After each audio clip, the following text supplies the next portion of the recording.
Caged Justice, the detective who escaped prison to catch a serial killer. The first light of dawn crept through the narrow window of cell block D like a dying breath. John Luther sat on his narrow bed, staring at the wall covered in newspaper clippings. Crime scene photos stared back at him with cold, lifeless eyes. Headlines screamed about murders that haunted his dreams. Police sketches of a killer who had never been caught. His killer.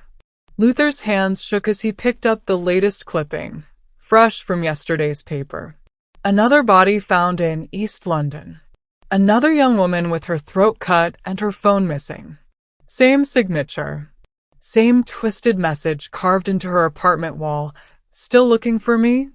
The killer was still out there, still hunting, while Luther rotted in this concrete tomb. 3 years, he whispered to the empty cell. 3 years since his arrest. 3 years since he crossed the line trying to catch this monster. 3 years of watching from behind bars as more innocent people died because he had failed. The memories crashed over him like waves. Detective Inspector John Luther, once the best investigator at Scotland Yard, the man who could crack any case, solve any puzzle. Now he was just prisoner number 4471, sharing meals with murderers and thieves. The heavy footsteps of Guard Williams echoed down the corridor. Luther quickly covered the wall with his blanket. No one else understood his obsession with these cases. They thought he was crazy. The prison psychiatrist had written obsessive tendencies and inability to accept failure in his file. Maybe they were right. Maybe he was losing his mind. But crazy or not, Luther knew things about this killer that no one else did. He could see patterns where others saw chaos. He understood the psychology behind the murders. And that understanding was eating him alive. "Breakfast, Luther," Williams called out, sliding a metal tray through the slot in the door. The tray made a harsh scraping sound against the steel frame. Luther picked up the tray and nearly dropped it. Carved into the bottom, in letters so small he almost missed them, were 2 words that made his blood freeze. "Miss me?" His vision blurred. His heart hammered against his ribs. Only one person would send him this message.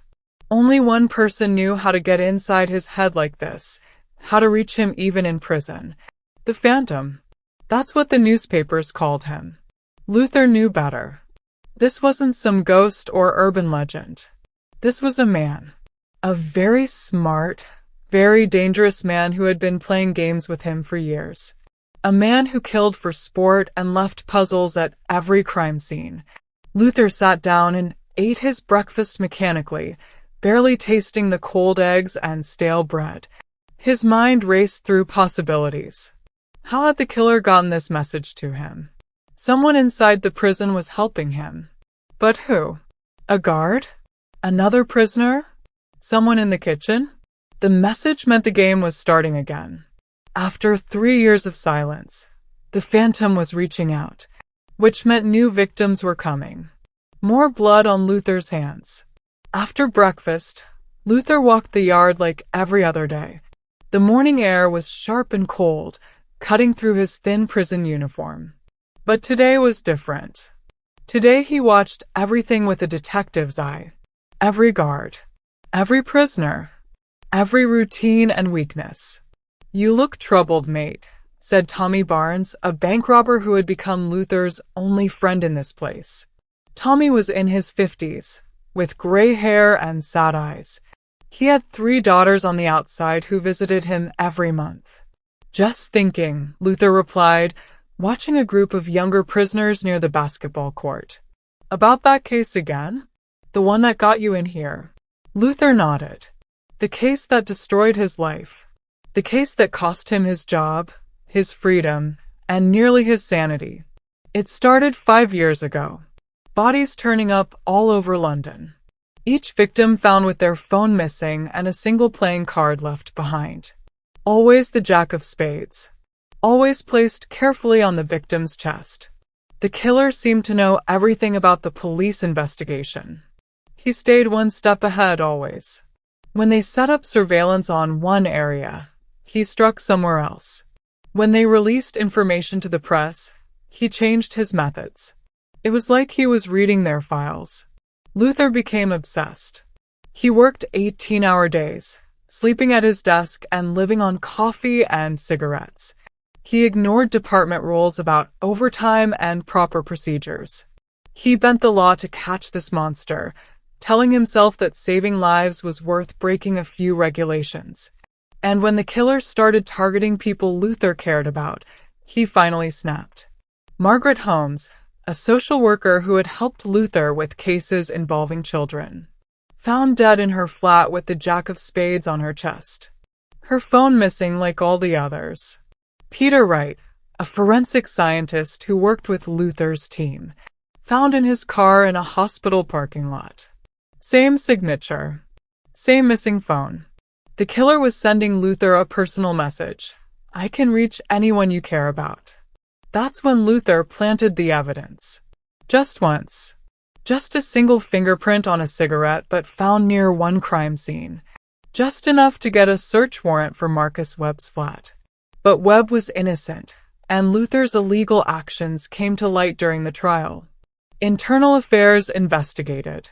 Luther's reputation crumbled. His career was over. And the real killer kept killing. I should have caught him, Luther said, more to himself than to Tommy. Maybe. But you're in here now. Nothing you can do about it. Luther looked at his friend. Tommy was wrong. There was something he could do. There was always something he could do. That afternoon, Luther sat in the prison library pretending to read a worn paperback novel. But his eyes were on the newspaper someone had left on the next table. The headline made his stomach drop. Phantom Killer Strikes Again. 4th victim this month. The story was brief, but Luther could read between the lines. The killer was getting bolder. More frequent. The gaps between murders were getting shorter. That meant he was either losing control or building toward something bigger. Luther flipped to page 3 and found what he was looking for. A small article about the latest victim. Sarah Mitchell, age 28. A primary school teacher from South London. Engaged to be married next month. But it was the photo that made Luther's hands shake. He knew this woman. She had been a witness in one of his old cases. Not the Phantom case, but another one from years before. A domestic violence case where Sarah had testified against her neighbor who was beating his wife. This wasn't random. The Phantom was targeting people from Luther's past. People who had helped him. People who had trusted him. The message was crystal clear. This is your fault. These people are dying because of you. Because you failed to catch me. Luther closed his eyes and took a deep breath. When he opened them again, his decision was made. He looked at the security cameras mounted in the corners of the library. He studied the guard positions. He mentally mapped the routes through the prison. He was going to escape. The question wasn't whether he could do it. Luther had been planning escape routes since his first week in prison, more out of habit than serious intent. The question was whether he was willing to throw away any chance of early parole, any hope of rebuilding his life. But what life was there to rebuild? His career was gone. His reputation destroyed. The woman he had loved was married to someone else now. His parents barely spoke to him. The only thing left was justice. The only thing that mattered was stopping the Phantom before he killed again. Luther stood up and walked back to his cell. He had work to do. Luther spent the next week watching everything with new eyes. He timed the guard rotations down to the minute. He mapped the security cameras and found their blind spots. He studied the other prisoners, identifying potential allies and dangerous enemies. The plan began to form in his mind like pieces of a puzzle clicking into place. Every Tuesday, prisoners with medical appointments were transported to the hospital wing in a white van. The van had 2 guards, but they got careless during the short drive across the prison complex. Luther had watched them through his cell window dozens of times. They always took the same route. They always stopped at the same intersection near the laundry building. Tommy Barnes was scheduled for a dental appointment next Tuesday. His tooth had been bothering him for weeks. Tommy owed money to dangerous people on the outside, gambling debts that had followed him into prison. He needed Luther's protection from other inmates who might try to collect on those debts. "I need a favor," Luther told Tommy during their evening walk around the yard. The sun was setting behind the high walls, casting long shadows across the concrete. "Name it. Switch appointments with me. I need to get to the medical wing next Tuesday." Tommy stopped walking. His face went pale. "Why?" "Because if I don't get out of here, more people are going to die." "You're talking about escaping. That's 20 more years if they catch you." "They won't catch me." Luther's voice was calm, certain. He had that old feeling again, the same confidence that had made him one of the best detectives at the yard. Tommy looked around to make sure no one was listening. The yard was full of prisoners, but most were absorbed in their own conversations and activities. "You're serious about this?" "Dead serious." "What do you need me to do?" Luther explained the plan. It was simple, which made it dangerous. Simple plans could work, but they could also go wrong quickly if any variable changed. On Tuesday morning, Luther would pretend to be sick. Stomach problems, maybe food poisoning. The guards would be forced to take him to the medical wing instead of Tommy. During the transport, Luther would create a distraction. In the confusion, he would slip away. "It's suicide," Tommy said. "Maybe. But sitting here doing nothing is definitely suicide. For me and for his victims." Tommy was quiet for a long moment. Then he nodded. "What do you need me to do?" "Just trade appointment slots with me.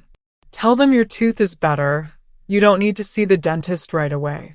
I'll handle the rest. And after you're gone, when they figure out what happened, tell them I forced you. Tell them I threatened you. They'll believe that." Tommy agreed to help. Luther spent the weekend making final preparations. He tore a page from his notebook and wrote a letter to Detective Inspector Alice Morgan, his former partner. If something happened to him, she needed to know what he had discovered about the Phantom. Alice had been the only one who believed in him during the investigation that destroyed his career. She had stood by him even when the evidence of his illegal actions came to light. She deserved to know the truth. In the letter, Luther explained about the message carved into his breakfast tray. He described the pattern he had noticed in the new murders, all victims connected to his past cases. He included details about the killer's methods that had never been released to the public. If Luther died trying to escape, at least someone would know what he had learned. Monday night, Luther lay awake staring at his wall of clippings. The faces of the victims stared back at him in the dim light from the corridor. Sarah Mitchell, Margaret Holmes, Peter Wright, 7 others whose names he knew by heart. Tomorrow he would either be free or dead. Both options seemed better than staying in this cage while a killer roamed London. "Sarah Mitchell," he whispered to the darkness. "I'm sorry I failed you. I won't fail again." Luther closed his eyes and tried to get some sleep. Tomorrow would be the most important day of his life. Tuesday morning came gray and cold, with rain drumming against the narrow windows. Luther clutched his stomach and doubled over on his narrow bed, groaning loudly enough for the guards to hear. "Help me," he called out weakly. "Something's wrong. Really wrong." Guard Williams appeared at his cell door, looking suspicious.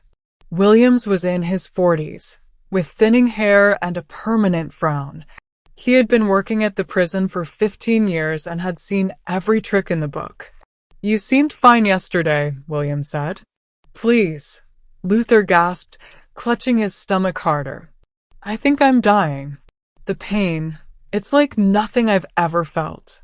Luther had studied Williams for weeks. The guard was lazy but not stupid.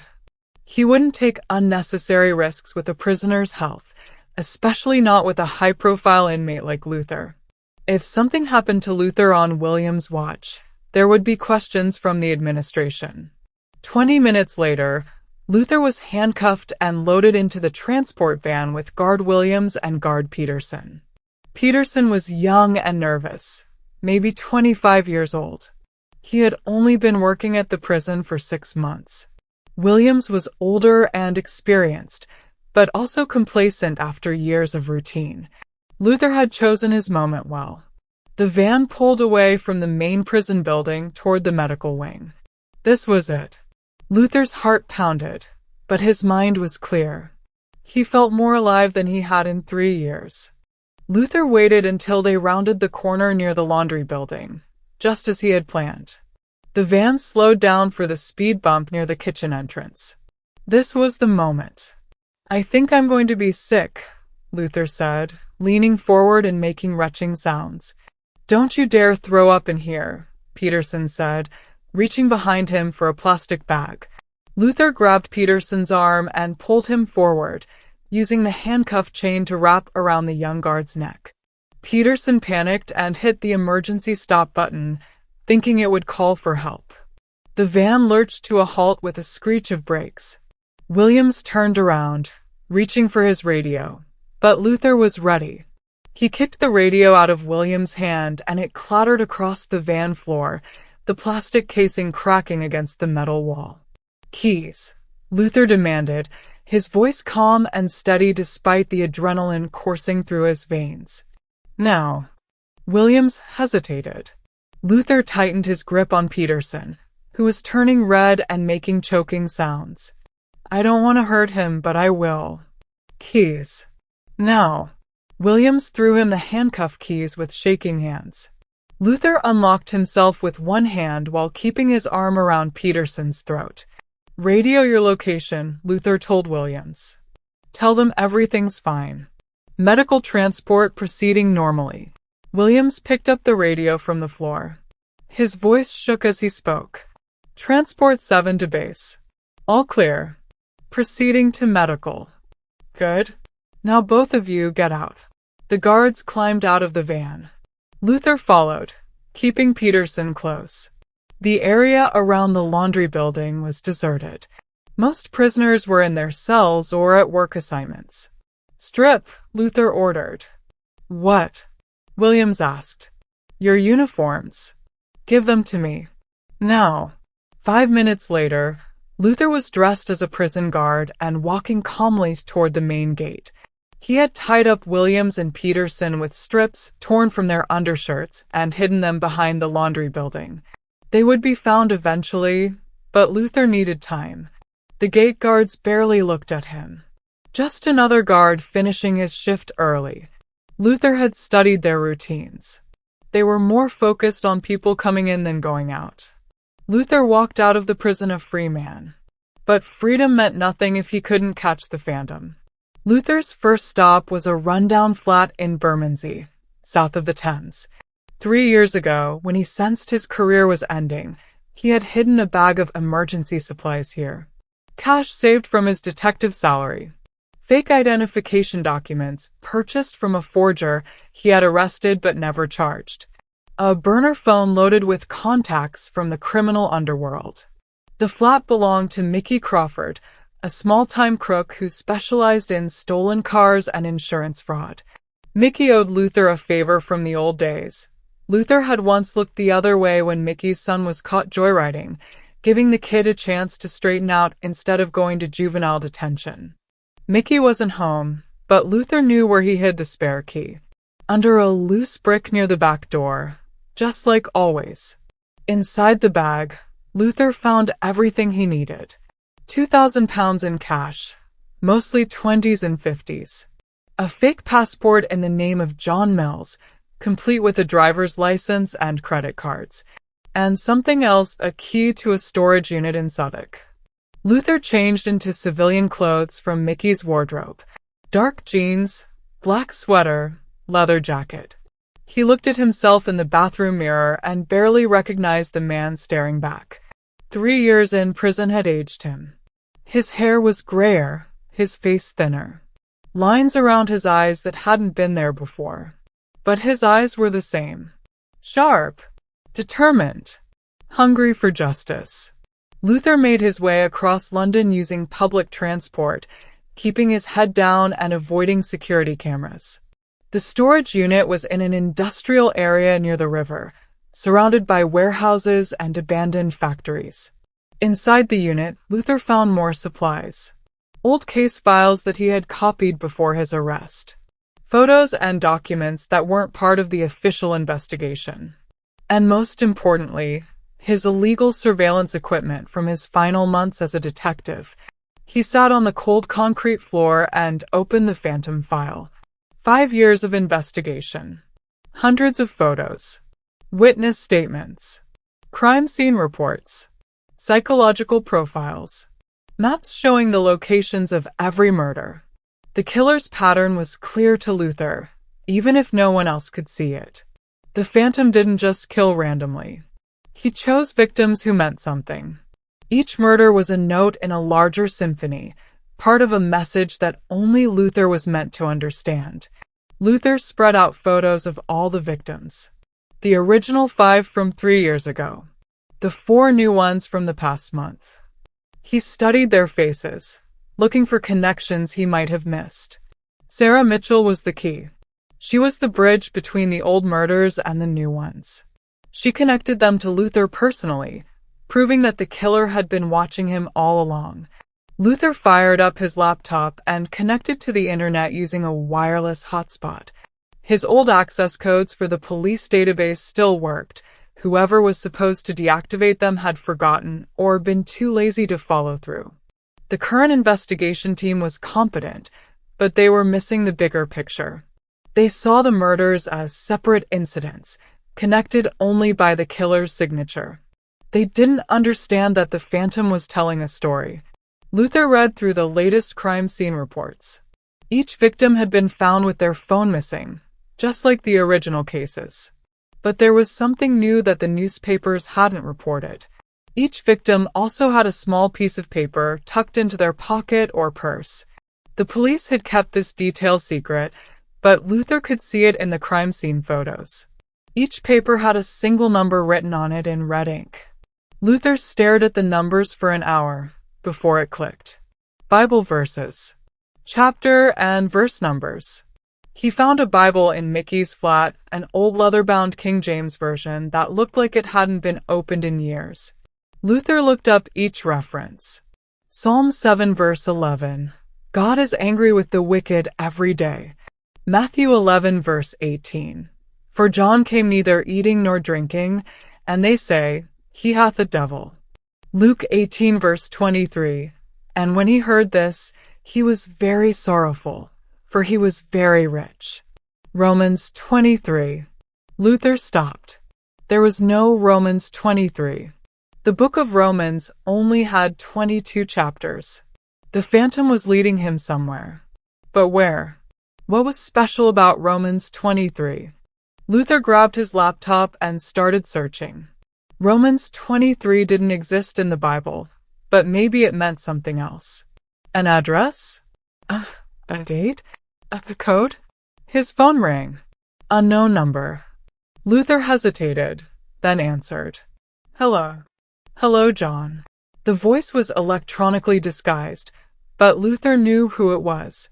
He had been waiting for this call. Miss me? The Phantom asked, echoing the message carved into Luther's breakfast tray. What do you want? I want to play a game. Just like old times. You always were my favorite opponent. I'm listening. Good. Because the game has already started. Check your email. Luther opened his laptop. A new message had arrived from an encrypted account. It contained a single photo that made his blood run cold.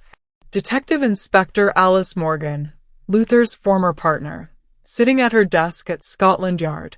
The photo had been taken today. Luther could see the current date on a newspaper on her desk. Leave her out of this, Luther said, his voice tight with rage. Oh, but she's already in it. She's been working the case, you know. Trying to catch me. Trying to prove you were right all along. Such loyalty. Such dedication. It's almost touching. Luther's heart pounded. Alice was in danger because of him. Another person he cared about in the Phantom's crosshairs. What do you want? Tomorrow night. Midnight. London Bridge. "Come alone," or "Detective Morgan becomes victim number 10. The line went dead. Luther sat in the darkness of the storage unit, his hands shaking with fury. He had less than 24 hours to find the Phantom before Alice died. But first, he needed to understand the message. Why those Bible verses? Why the fake Romans reference? Luther grabbed his old case files and started reading. Somewhere in these papers was the key to everything. Luther worked through the night, fueled by instant coffee and desperation. Rain hammered against the roof of the storage unit like bullets. As dawn approached, he found what he was looking for. 5 years ago, during the original investigation, Luther had interviewed dozens of suspects. One of them was Marcus Webb, a computer programmer who fit the psychological profile perfectly. Webb was intelligent, antisocial, and had no solid alibi for any of the murders. But Webb had an airtight digital alibi.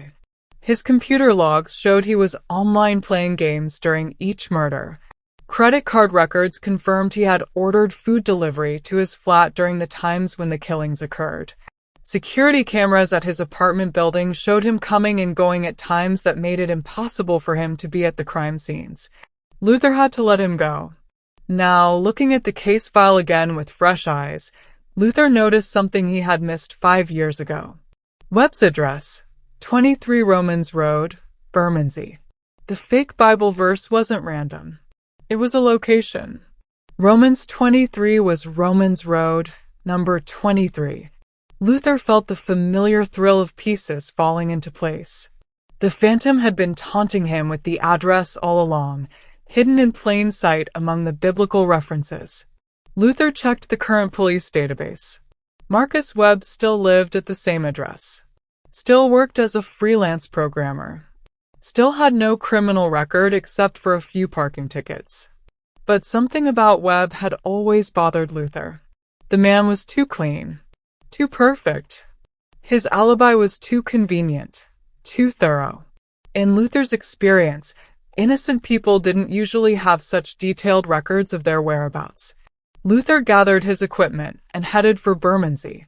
The morning was gray and drizzly, with the kind of persistent rain that soaked through clothing and chilled you to the bone. Romans Road was a quiet street of converted warehouses and modern apartment blocks. Number 23 was a 3-story Victorian building that had been divided into flats. The ground floor housed a computer repair shop and a small cafe. The upper floors were residential. Luther watched the building from across the street, sitting in a stolen car that Mickey Crawford had left in a nearby garage. At 8 a.m., a man matching Webb's description left the building and walked to the tube station. Tall, thin, pale. Thinning brown hair and thick glasses. Exactly as Luther remembered him from 5 years ago. Luther waited 10 minutes, then crossed the street. The front door of the building had an electronic lock, but Luther had come prepared. His lockpicking skills were rusty after 3 years in prison, but they came back quickly. Webb's flat was on the 2nd floor. Luther climbed the stairs quietly, listening for sounds from the other apartments. He could hear a television playing in one flat, a baby crying in another. Normal sounds of people living their lives, unaware that a killer lived among them. The lock on Webb's door was newer and more complex than the one downstairs. It took Luther 15 minutes to get inside, using tools he had taken from the prison workshop months ago. The flat was ordinary at first glance. Clean, minimally furnished, almost sterile. A small kitchen, a living room with a single chair and television, a bedroom with a neatly made bed. Everything was perfectly organized, almost obsessively so. But in the back bedroom, Luther found what he was looking for. Computer equipment. Lots of it. Multiple screens arranged in a semicircle. Servers humming quietly in a custom-built rack. Networking gear that looked military-grade. This wasn't the setup of a casual gamer or freelance programmer. This was the setup of someone who made their living in the darkest corners of cyberspace. Luther turned on one of the computers. It was password protected, But Luther had learned a few things about hacking during his years investigating cybercrimes. More importantly, he had studied web psychology during the original investigation. The password was JACCOFSPADS, the phantom signature card. 20 minutes later, Luther was inside Webb's system, and what he found made his blood run cold. Webb's computer contained thousands of files organized with frightening precision. Photos of every victim taken weeks or months before their deaths. Detailed surveillance reports showing their daily routines. Floor plans of their homes drawn with architectural accuracy. Work schedules, shopping habits, personal relationships. The Phantom had been stalking his victims for months before killing them. But that wasn't the worst part. Luther found a folder labeled Luther that contained hundreds of photos of Luther himself. Pictures taken outside his home during the original investigation. Photos of his car parked at crime scenes. Images of him meeting with witnesses and suspects, always shot from a distance with a telephoto lens. Webb had been watching Luther as closely as he watched his victims.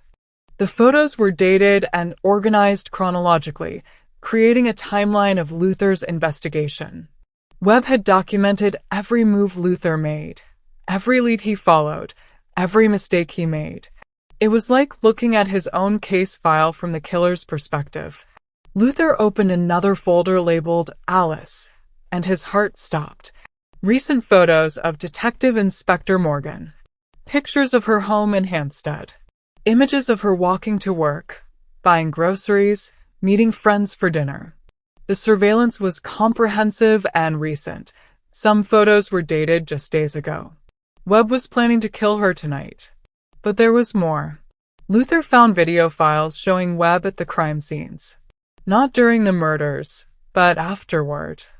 Webb would return to each location within hours of the body being discovered, mingling with the crowds of onlookers, sometimes even talking to police officers.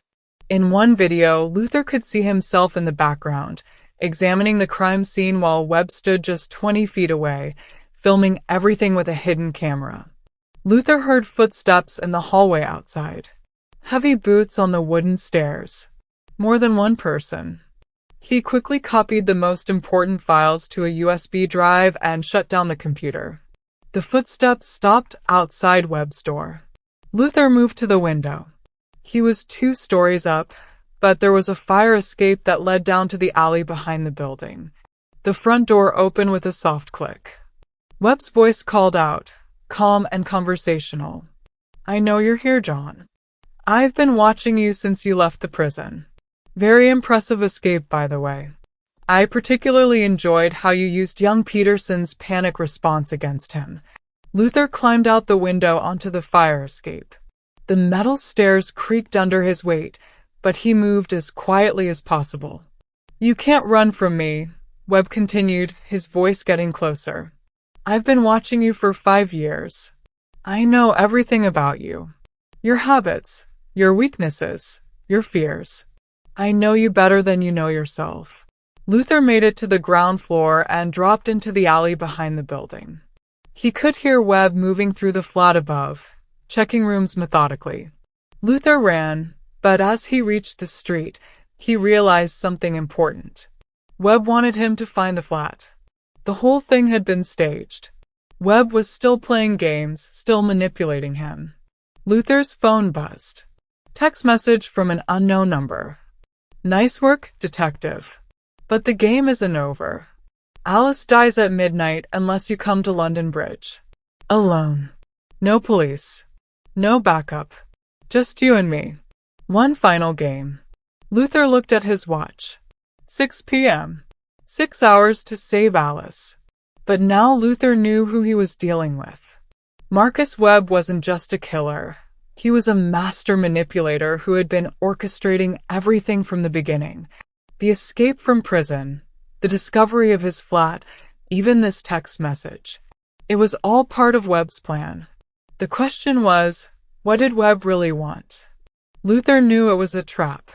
Webb wanted him on London Bridge at midnight for a specific reason. The bridge was public enough to have witnesses if something went wrong, but isolated enough at night for a private confrontation. It was also symbolic. London Bridge had been a place of execution for centuries. Luther had three choices. He could call the police and warn them about Webb. But Webb was too smart to be caught easily, and if he saw police on the bridge, Alice would die. He could run, leave London, disappear into another identity. But that would mean abandoning Alice and letting Webb continue killing. Or he could go to the bridge and face Webb alone. Luther chose a fourth option. He called Alice directly from a payphone in Southwark, using her personal mobile number that wasn't monitored by the department. Luther. Alice's voice was shocked. How are you calling me? You're supposed to be in prison. Listen carefully, Alice. You're in danger. The Phantom Killer has been watching you. He's planning to kill you tonight. Slow down.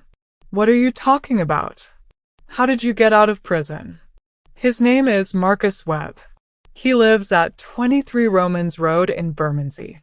I have evidence on this USB drive that proves everything. Photos, surveillance videos, planning documents. Enough to convict him 10 times over. Luther, you need to turn yourself in. If you escaped from prison, you're making everything worse for yourself. Alice, he's going to kill you at midnight. On London Bridge. You have to trust me. There was a long pause. Luther could hear traffic in the background, the sounds of London evening rush hour. Where are you? Alice asked. That doesn't matter. What matters is stopping Webb before he kills again. I'm sending a team to Romans Road right now. No. Luther's voice was urgent. If he sees police, he'll disappear. He's been planning this for years. He has escape routes, backup identities, everything. You'll never find him again. Then what do you suggest? Luther took a deep breath. This was the part of the plan that scared him most. I'm going to London Bridge. I'm going to end this tonight. Luther, don't. It's suicide. He's been planning this confrontation for years. He'll be ready for you. Maybe. But if I don't go, you're dead. And he'll just find another victim after that. Another game to play. There has to be another way. There isn't. I created this monster, Alice. I made him what he is. It's my responsibility to stop him. You didn't create anything. He chose to become a killer. I planted evidence to try to catch him. I broke the law. I gave him the excuse he needed to justify what he was doing. That doesn't make you responsible for his crimes. Luther closed his eyes. Yes, it does. And now I have to fix it. He hung up the phone before Alice could argue further. Luther spent the next few hours preparing. He visited Mickey Crawford's garage and selected weapons from the criminal's collection. A knife with a 6-inch blade. A collapsible baton. A small pistol that Mickey claimed was untraceable. Luther didn't want to kill Webb. He wanted to capture him, bring him to justice, prove that the system could work. But he also knew that Webb wouldn't surrender easily. The Phantom had been planning this confrontation for years. He would be ready for anything. At 11:30 p.m., Luther walked toward London Bridge. The ancient stone structure spanned the Thames like a monument to London's history. By day, it was crowded with tourists and commuters. By night, it was nearly empty except for the occasional late worker heading home. Luther reached the center of the bridge at 11:55 p.m. The city lights reflected on the dark water below.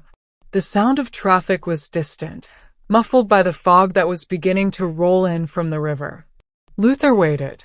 At exactly midnight, a figure emerged from the shadows near the north end of the bridge. Marcus Webb looked exactly as Luther remembered him from 5 years ago. Thin, pale, unremarkable.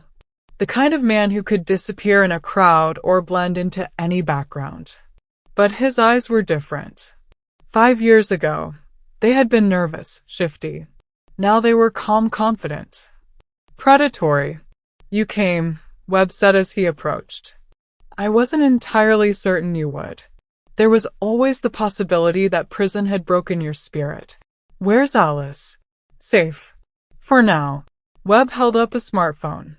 One button, and my associate receives a signal.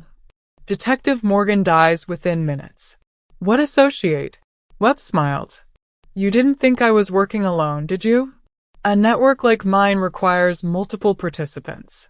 People in various positions throughout the city. Some know what they're helping with. Others are just following orders, unaware of the larger plan.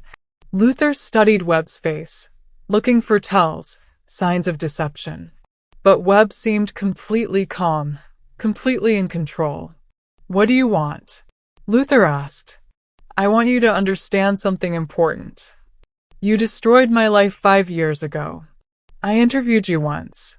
Then I let you go when your alibi checked out. You made me a suspect.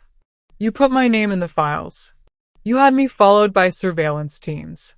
You ruined my reputation, my career, my relationships. My employer let me go because they didn't want to be associated with someone connected to a murder investigation. My few friends abandoned me. All because you thought I might be a killer. Luther stared at him. So you became one. I became what you said I was. You created me, John. Every victim, every death, every moment of terror, that's all on you.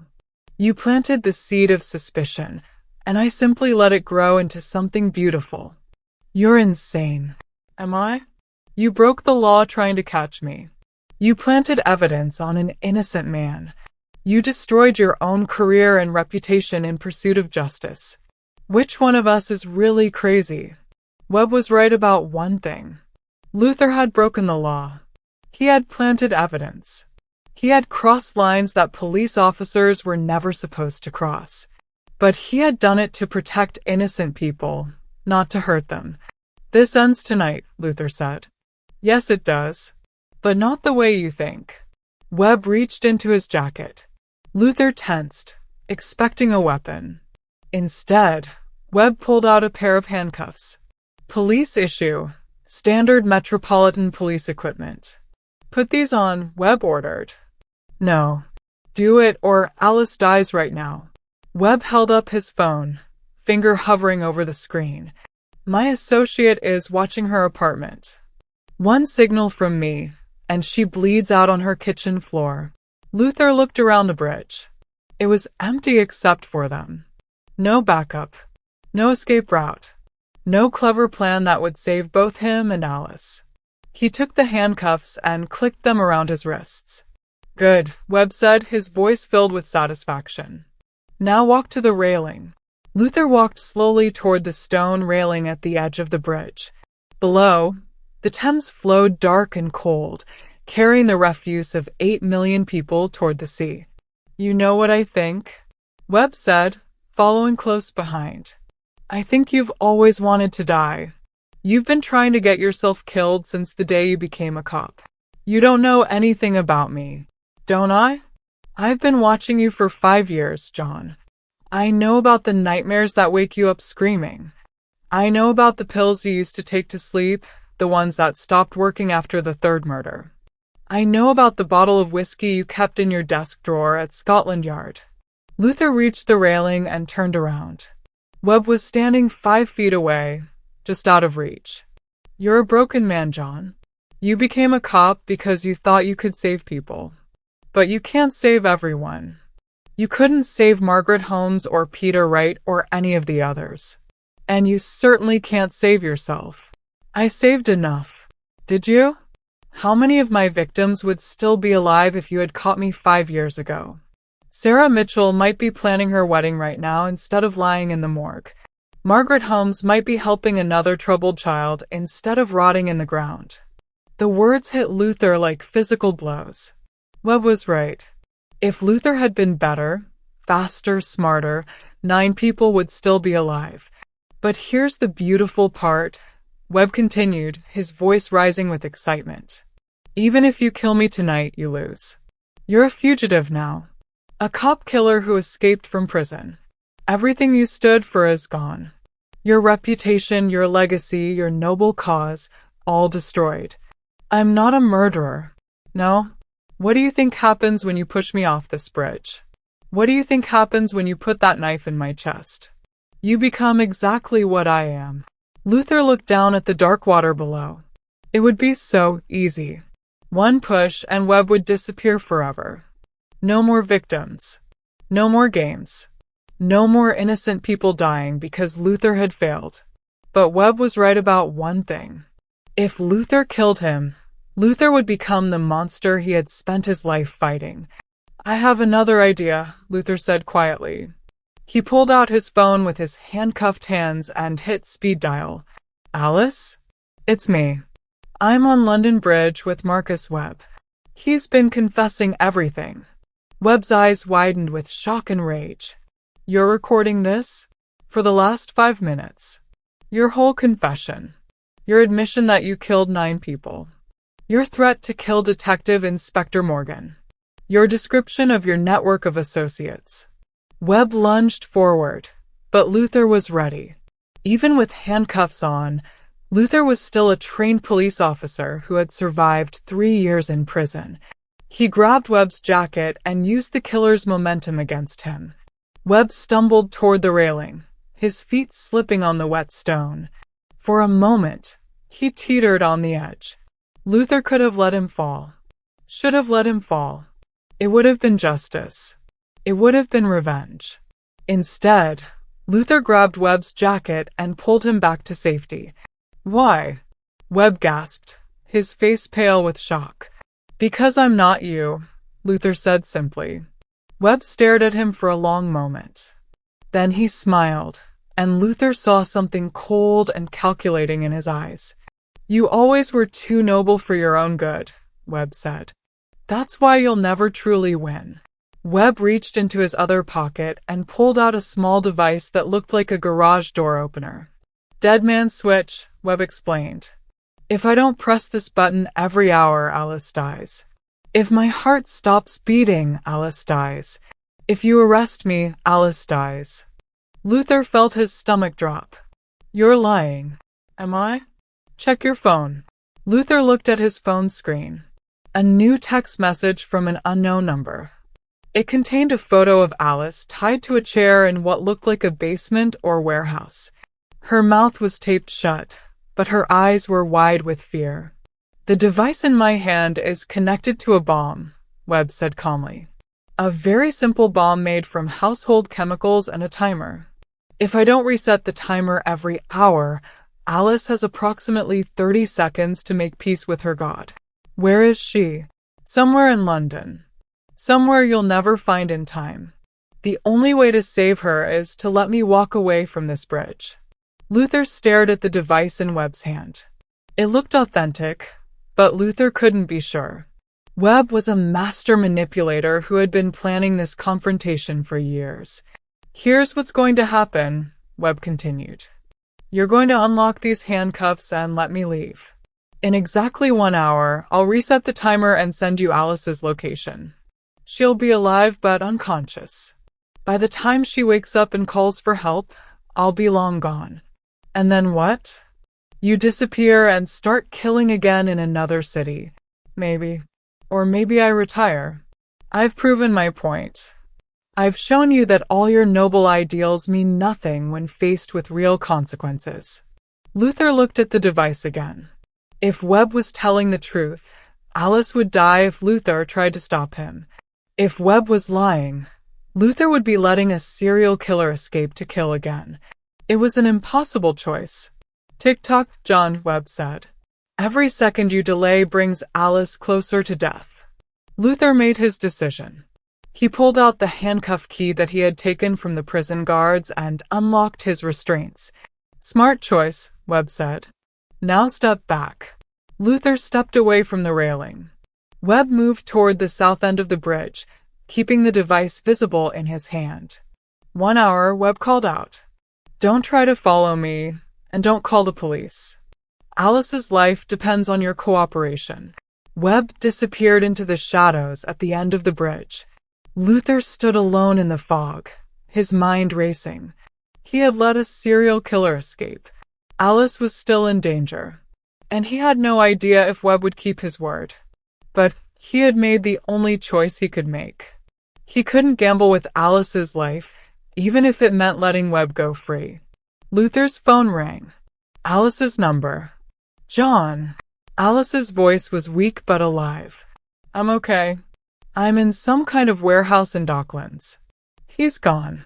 The bomb was fake, just a clock radio with some wires attached. Luther closed his eyes with relief. Are you hurt? Just some bruises. John, there's something else. I've been investigating Webb since you called me. He doesn't have any associates. He's been working alone the whole time. The photos, the surveillance, the dead man's switch. It was all psychological manipulation. Luther looked toward the end of the bridge where Webb had disappeared. The killer was already gone, vanished into the maze of London streets. I let him escape, Luther said. You saved my life. That was the right choice. He'll kill again. Maybe. But we'll catch him. We have his computer files, his surveillance photos, his confession on your recording. We know who he is now. He can't hide anymore. Luther nodded, but he felt hollow inside. Webb had won this round.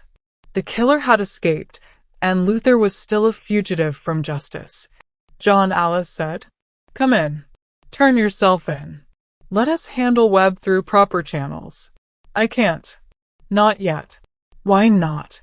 Luther looked out over the Thames, watching the lights of the city reflect on the dark water. Because this isn't over. Webb is right about one thing. I created this situation. I have to be the one to finish it. John Dash. Luther hung up the phone and walked away from the bridge. 3 days later, Luther was living in an abandoned warehouse in East London, surviving on takeaway food and determination. He had transformed the empty space into a command center, with Webb's stolen files spread across makeshift tables and crime scene photos pinned to the walls. The police manhunt for both Luther and Webb was intense but unfocused. They were treating Luther as a dangerous fugitive and Webb as a terrorist threat. News vans lined the streets around Scotland Yard. Politicians called for investigations and reviews. But Luther understood something the official investigation missed. Webb wasn't finished playing. The confrontation on London Bridge had been just another move in a longer game. Luther studied the files he had copied from Webb's computer, looking for patterns and clues. Webb was meticulous in his planning, but he was also arrogant. He documented everything, confident that he would never be caught. That arrogance would be his downfall. Luther found what he was looking for in a folder labeled Endgame. It contained architectural plans for several London landmarks. The Tower of London, Westminster Abbey, the London Eye, and one more that made Luther's blood run cold. Scotland Yard itself. Webb wasn't planning to disappear. He was planning one final spectacular crime that would cement his legacy and destroy Luther's reputation forever. Luther grabbed his phone and called Alice. He's going to attack Scotland Yard, Luther said without preamble. What? How do you know? I found the plans on his computer. He's going to bomb the building. When? Luther studied the files more carefully. Webb had marked several dates on a calendar, but only one was circled in red ink.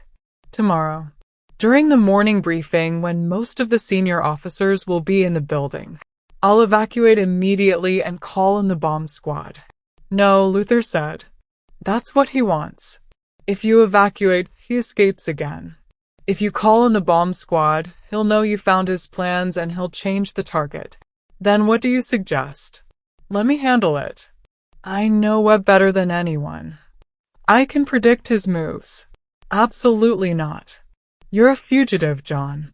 I can't let you anywhere near Scotland Yard. Alice, he's been planning this for years. Every detail, every contingency. The only way to stop him is to think like him. There was a long pause. Luther could hear Alice breathing, could almost hear her weighing the options. What do you need? She finally asked. Access to the building. Tonight, after everyone goes home. I need to find his bomb and disarm it before morning. I can't officially authorize that. I'm not asking you to. Just leave a window unlocked in the archive room. I'll handle the rest.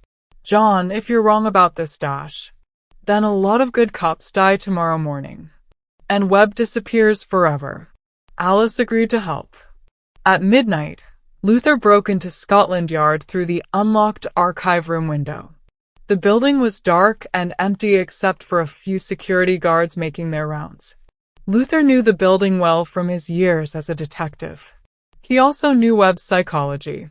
The killer wouldn't hide the bomb in an obvious place. He would choose somewhere symbolic, somewhere that would maximize the psychological impact.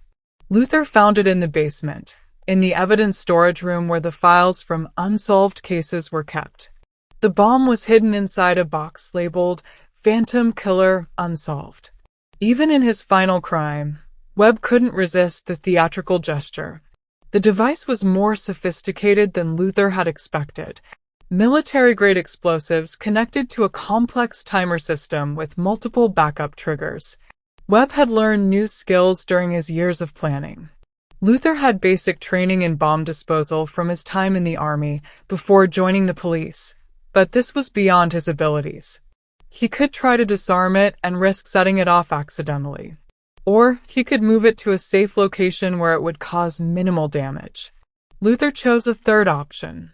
He called Webb directly, using the killer's personal mobile number from the stolen files.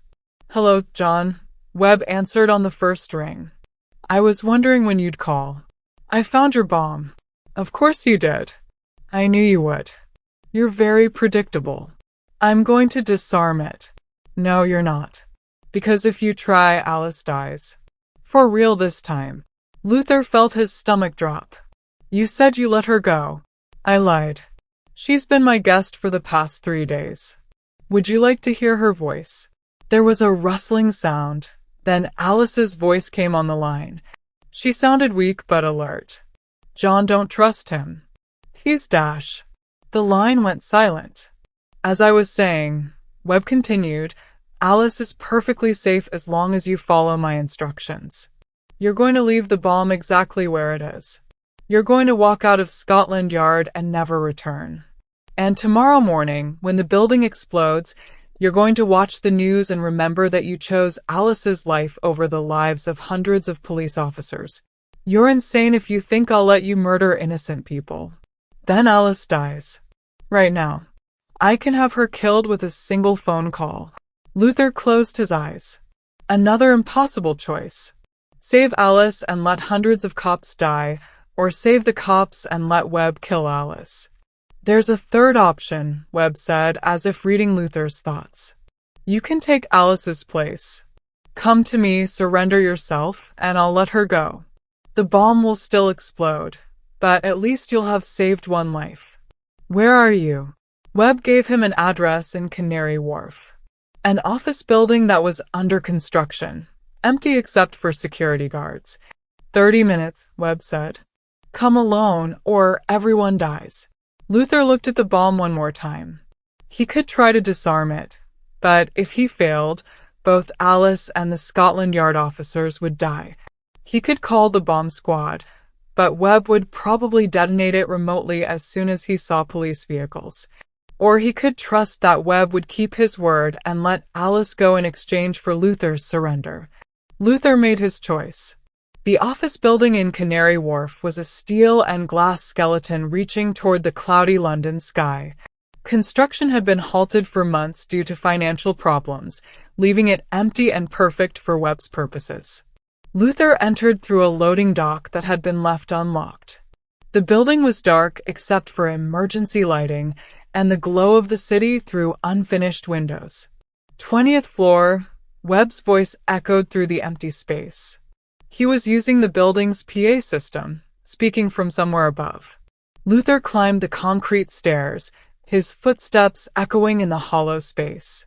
Each floor was identical, bare concrete floors, exposed ceiling beams, empty window frames that let in the cold night air. On the 20th floor, Luther found Alice tied to a chair in the center of the space. Her mouth was taped shut, but her eyes were alert and angry. She was trying to tell him something, but Luther couldn't understand. Welcome to my office, Webb said, stepping out from behind a concrete pillar. He was holding a pistol in one hand and a small detonator in the other. Let her go, Luther said. We had a deal. The deal was that you would surrender yourself. Are you surrendering? Luther raised his hands and stepped away from the stairwell.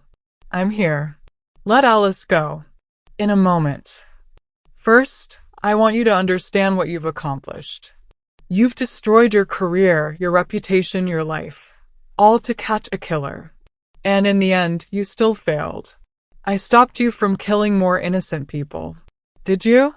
The bomb at Scotland Yard will detonate in exactly 4 hours.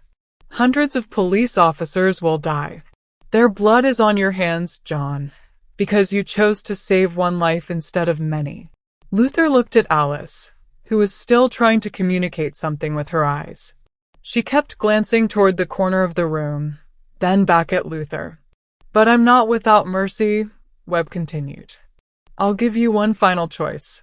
You can try to save Alice, or you can try to save the police officers. But you can't save both. What do you mean? Webb held up the detonator. This device controls 2 bombs. One here, one at Scotland Yard. I can detonate either one remotely, or both at the same time. If you try to leave and warn the police, I detonate this building with Alice inside. If you try to rescue Alice, the Scotland Yard bomb goes off in 4 hours. Luther studied Webb's face, looking for tells. But the killer seemed completely calm, completely in control. Of course, there is a third option, Webb said with a smile. You can kill me. Take my gun, put a bullet in my head, and try to disarm both bombs yourself. But if you kill me, you become a murderer. You become everything you've spent your life fighting against. Luther looked at Alice again. This time he understood what she was trying to tell him. She was looking at the corner where several red LED lights were blinking on what looked like camera equipment. Webb was recording everything. This final confrontation was being broadcast somewhere, probably to the internet. Webb wanted the world to see Luther's final choice, wanted to prove that even the most moral cop could be corrupted. Tick-tock, John, Webb said. Every second you delay brings us closer to sunrise. Closer to the morning briefing at Scotland Yard. Luther made his decision. He pulled out the knife he had taken from Mickey Crawford's garage and threw it with perfect accuracy. The blade caught Webb in the shoulder, spinning him around and causing him to drop the detonator. Luther dove for the device as Webb reached for his gun with his uninjured hand. They hit the floor together, wrestling for control of both weapons. Webb was smaller than Luther, but desperate. He fought with the fury of someone who had nothing left to lose. Luther was stronger, but exhausted from days of little sleep and poor food. The detonator skittered across the concrete floor toward the edge of the building. Luther lunged for it, leaving Webb free to grab his gun. Stop! Webb shouted, pointing the pistol at Luther's head. One more move and I'll blow your brains out. Luther froze, his hand inches from the detonator. Good, Webb said, breathing hard. Now step back. Luther stood up slowly, keeping his hands visible. Webb retrieved the detonator and checked it for damage. Still works, Webb said with satisfaction. Now, where were we? Oh yes, your impossible choice. There's no choice, Luther said quietly. There never was. What do you mean? Luther smiled for the first time in days. You made a mistake, Webb. You always make the same mistake. What mistake? You think you're smarter than everyone else. But you're not smarter than Alice. Webb's eyes widened with confusion. Then he heard the sound of helicopters approaching from outside. Luther had been stalling for time, letting Alice work her hands free from the ropes that bound her. She had managed to activate a GPS tracker hidden in her watch, standard equipment for senior detectives working dangerous cases. Armed police, a voice shouted through a megaphone. Surrender immediately. Webb spun toward the windows, his face twisted with rage. You betrayed me. No, Luther said. I outsmarted you.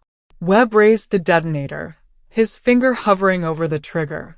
If I can't win, nobody wins. Alice, who had finally freed herself, tackled Webb from behind. The three of them went down in a tangle of arms and legs.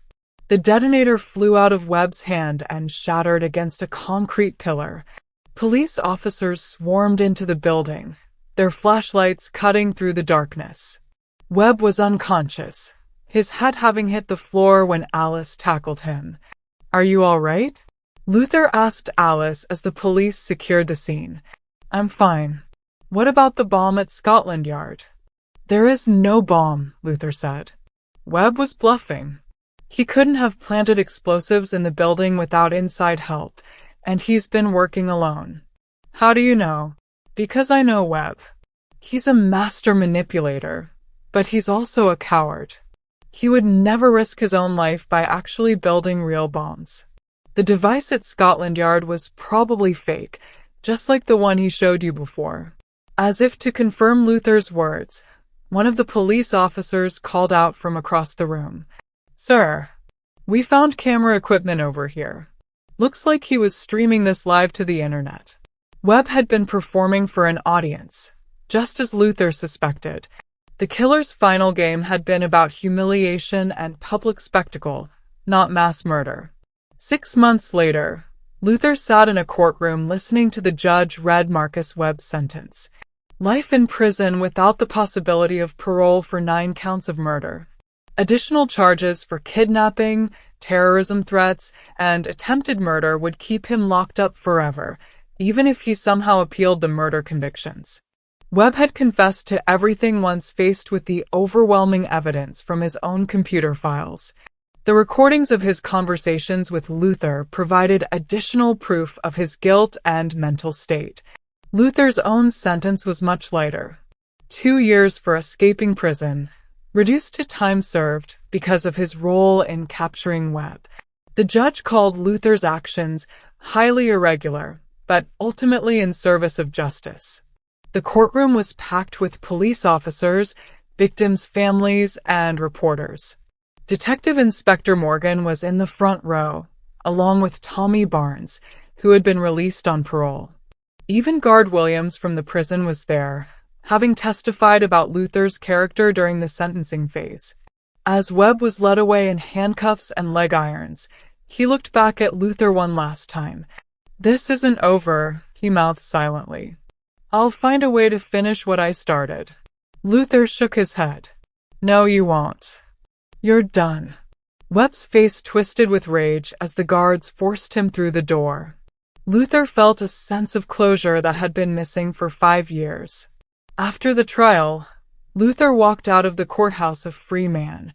The media was waiting, but Alice had arranged for a police escort to help him avoid the worst of the attention. "So what now?"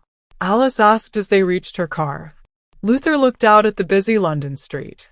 People hurrying to work, living their lives, safe because a killer was finally behind bars. The families of Webb's victims could have some peace. The city could sleep a little easier. "Now I figure out what to do with the rest of my life," Luther said. "The Met won't take you back. Not after everything that happened. Too much publicity, too many questions about your methods." "I know, but there are other ways to serve justice." Alice smiled. "Such as?" Luther thought about it. He had spent 3 years in prison, haunted by the victims he couldn't save. He had broken out of that prison and hunted down their killer.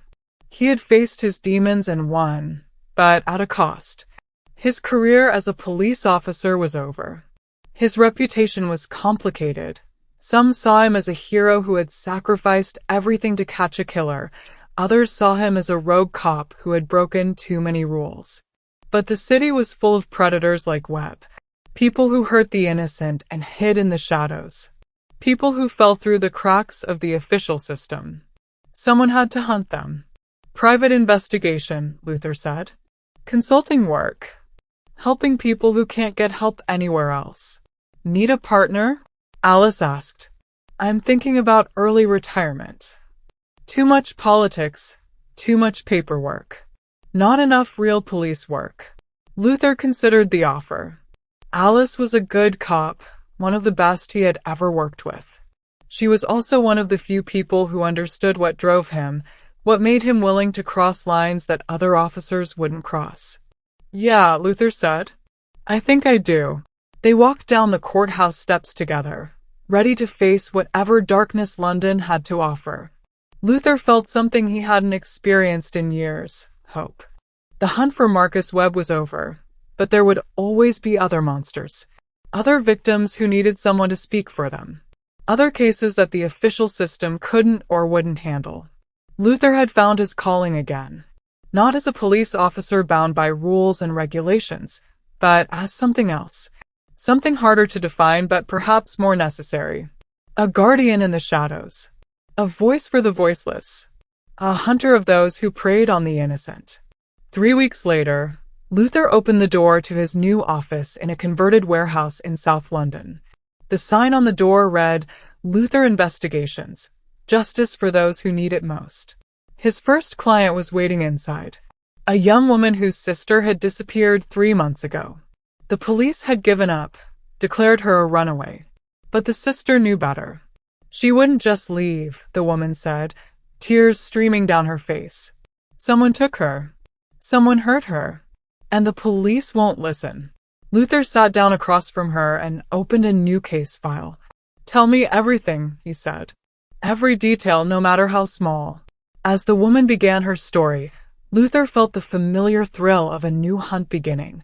Somewhere in London, there was another predator who thought he was safe, another killer who believed he was smarter than everyone else. They were wrong. Luther was back on the hunt, and this time he wasn't bound by rules or regulations. This time, he could do whatever it took to find the truth and deliver justice. The game was starting again, but now Luther was the one making the rules. Outside his office window, the city hummed with 8 million lives. Most of them were innocent, law-abiding people just trying to get by. But hidden among them were the monsters. Luther smiled grimly and picked up his pen. Let the hunt begin. The end. We encourage you to like and subscribe to our channel if you enjoyed the video. Please share your thoughts in the comments section and explore our channel for a diverse range of content, including audiobooks, murder mysteries, psychological thrillers, and classic novels. We strive to provide comprehensive and engaging storytelling experiences. Your visit is highly appreciated, and we are confident you will find content to your liking.